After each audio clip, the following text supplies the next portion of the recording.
Olá, bem-vindos ao canal Leiros, aqui quem fala é o Alenart e hoje lhes trago o filme 400 Dias. Nele, astronautas ficam em um bunker como parte de um experimento e quando saem de lá encontram a Terra em um estado completamente diferente. Mas antes de qualquer coisa, peço para que você deixe o seu like, também se inscreva e ative o sininho que assim você fica por dentro dos lançamentos do canal. E agora tem a opção de se tornar membro, então se você puder e quiser, se torne membro do canal. Você tem acesso a vários benefícios exclusivos.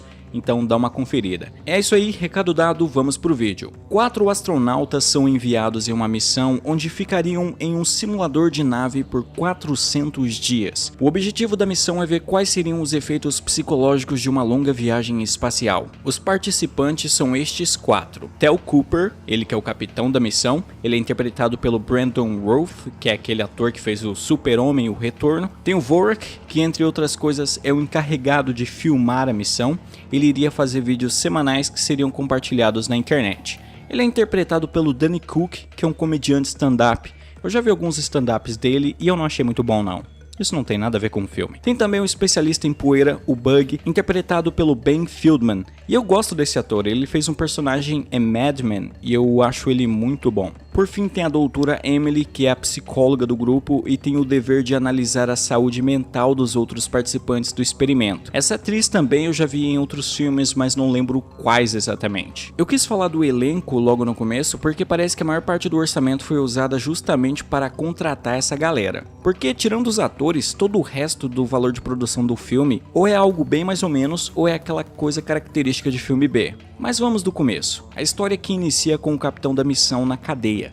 Ele tinha sido preso por ter ficado bêbado e arrumado confusão ou algo assim. O capitão estava muito mal, isso porque a noiva dele terminou seu relacionamento com o pobre rapaz. O homem por trás dessa missão, chamado Walter, vai até a cadeia e solta o Tel, com a condição de que Tel se recomponha e lidere a missão como estava planejado.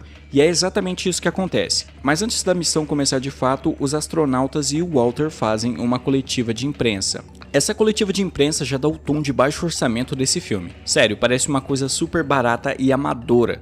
Eu nunca vi uma coletiva de imprensa tão caída, velho. Especialmente considerando que a missão seria de extrema importância para futuras viagens espaciais e tals. Ok, após essa coletiva dos infernos, os 4 astronautas entram no bunker subterrâneo, onde deveriam passar os próximos 400 dias. Em primeiro momento, eles fazem uma simulação de como seria a decolagem de uma nave, e na simulação eles acabam se defrontando com uma situação difícil, mas o capitão consegue achar um jeito de contornar o problema e fazer tudo dar certo. Depois disso, eles começam a fazer suas atividades ali dentro daquele espaço confinado.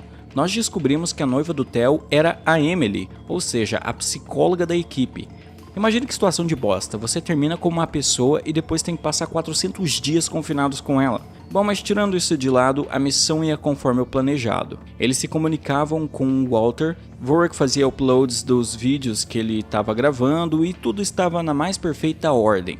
Até que um dia acontece algo, eles sofrem um impacto na base. Os 4 tentam se comunicar com Walter, mas o sistema de comunicação simplesmente não funciona. Fora isso, os tripulantes da nave se veem obrigados a diminuir o consumo de energia da instalação porque o sistema de alimentação teve diminuição de carga.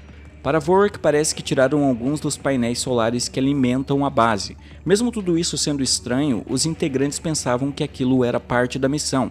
Afinal, o objetivo é ver como eles poderiam reagir às adversidades de uma viagem espacial. Numa viagem espacial real, eles poderiam perder a comunicação com a Terra ou, enfim, enfrentar outros problemas. Desse modo, parecia fazer sentido supor que essa avaria era parte do protocolo. Durante os dias que se seguiram, eles tentaram entrar em contato com Walter, mas sem sucesso. E conforme o tempo passa, eles começam a sentir alguns dos efeitos do confinamento. Alguns tripulantes experienciam paranoia, alucinações, etc. Isso poderia estar ligado à diminuição do nível de oxigênio na unidade. Durante os vários meses que se seguiram, a quantidade de oxigênio ia diminuindo gradativamente. Esse lance da paranoia e alucinações que eu falei é usado no filme para criar umas cenas de susto bem mequetrefes. O Bug, por exemplo, que sentia saudades de seu filho, viu o garoto pela instalação. E aí nessas cenas de susto com o moleque, os caras inserem aqueles sons de criança dando risada, que é a coisa mais óbvia quando alguém quer gerar susto. Isso não funciona mais, é só brega mesmo.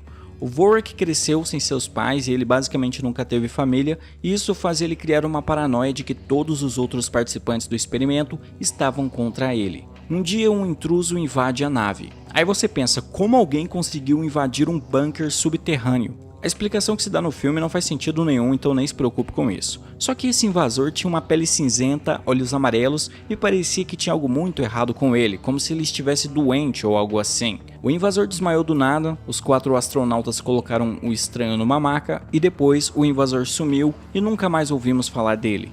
No entanto, com todos esses acontecimentos, a maior parte dos personagens se vê inclinados a interromper a missão e ver o que estava acontecendo.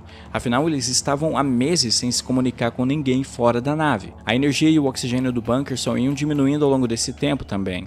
Então eles começam a considerar que algo muito estranho tenha acontecido. Vorak é o único contrário a abrir o bunker, porque se fizessem isso a missão seria cancelada e faltava pouco para eles terminarem. Ainda assim, os outros tripulantes só dão porrada nele e saem assim mesmo. Theo é o primeiro a ver o que estava acontecendo lá fora. Ele encontra apenas uma vasta escuridão e o lugar onde antes tinha grama e árvores agora parecia apenas um deserto de poeira. Bug, que lembremos é um analista de poeira do time, pega uma amostra para analisar. Eles descobrem que na poeira havia hermaculita, que é algo encontrado apenas na Lua. Depois os astronautas decidem ir um pouco mais longe a fim de encontrar respostas sobre o que está rolando.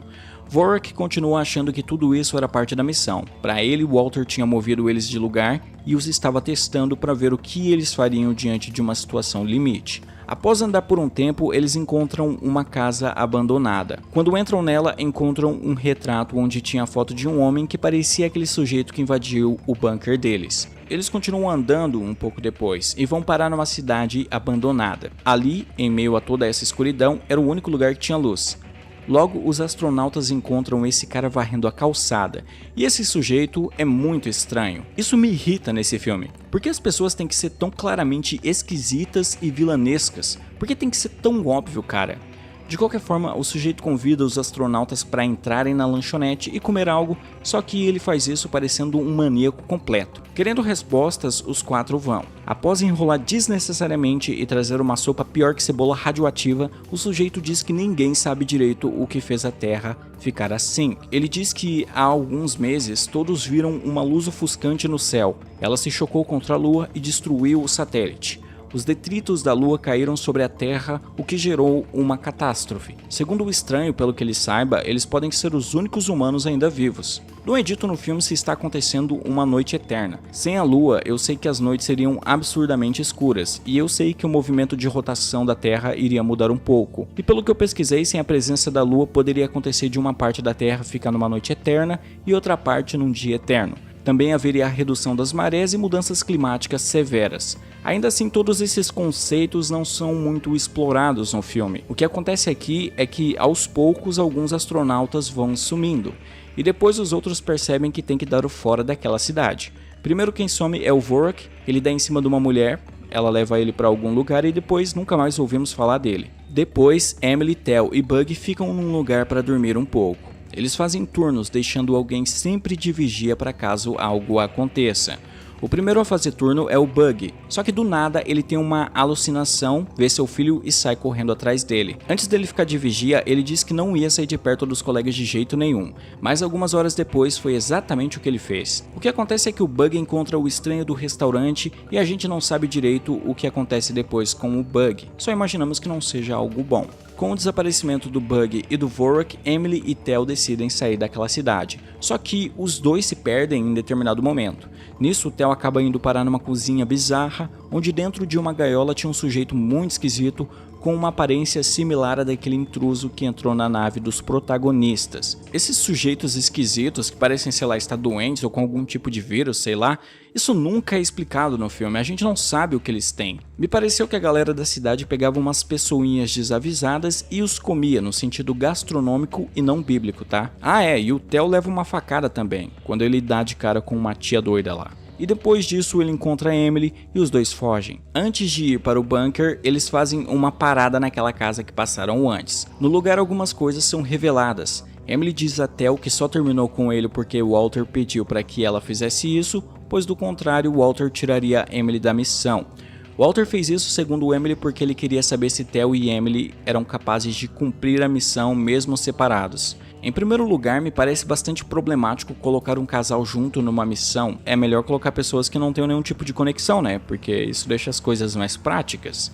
Mas o melhor é quando o Theo fala: por que você não me disse isso? A gente poderia ter fingido. Realmente isso solucionaria o problema, mas ela disse que o Walter saberia e não sei o que lá. Mas isso pouco importa. O que interessa mesmo é que quando eles voltam pro bunker, descobrem que os habitantes da cidadezinha bizarra os deixaram fugir apenas para saber onde os astronautas estavam escondidos. Mas aí você pensa, foda-se, é um bunker, eles estão seguros ali. Só que não é bem assim não, aparentemente esse bunker é tão seguro quanto uma casa que não tem porta. Vários indivíduos entram no bunker e Emily e Theo lutam contra eles. Nessa parte final do filme, esse brother, que é um intruso, parece que tá morto, velho. O cara parece que tá ali obrigado. É inacreditável a cara de tédio dele. Até quando ele morre, não parece que ele tá com medo, puto, nada disso. Parece que ele só tá entediado mesmo, é impressionante, sinceramente.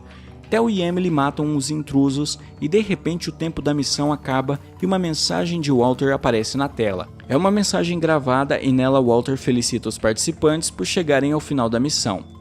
Theo e Emily olham para a entrada do bunker com um semblante misterioso, vemos uma claridade entrar em cena e aí o filme acaba.